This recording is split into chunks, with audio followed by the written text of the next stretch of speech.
எந்தெந்த கிரகங்கள் எங்கே இருக்கோ அதுதான் ஒரு குழந்தையோட விதி. அந்த விதியை பார்த்து சொல்றதான ஜாதகம் ஜோதிடம்.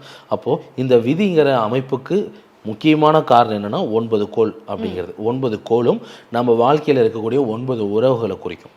சரிங்களா? இந்த 9 உறவுகள் தான் 9 கோள். அப்போது இந்த ஜாதகம் பார்த்து சொல்கிறது தப்பு அப்படின்னா அவங்க ஜாதகம் கண்டிப்பாக தப்பாக தான் இருக்கும். அப்படி இருக்கும்போது அவங்களுடைய கைரேகை பார்த்து சொல்லலாம் மேடம். சரிங்களா? நம்ம கைரேகையில் ஒரு பயங்கரமான சிறப்பு இருக்குது. இந்த இடம் இருக்குது இல்லைங்களா? இப்போ நீங்களும் கைரேகை பார்ப்போம் மேடம். அதாவது வள்ளுவர் குலம் ஜோதிடர் அப்படிங்கிறவங்க இது எல்லாமே பார்ப்பாங்க.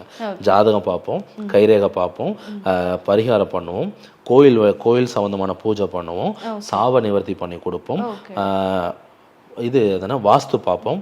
இது அத்தனை செயல்களும் பார்ப்போம். இதில் ரொம்ப பெரிய விஷயம் என்னென்னா கைரேகை பார்க்குறதும் எங்களுக்கு வள்ளுவர் குல ஜோதிடர்களுக்கு தனித்துவமாக ஒரு ஃபார்மில் ஒரு கால்குலேஷன் ஒரு கணக்கு இருக்குது மேடம்.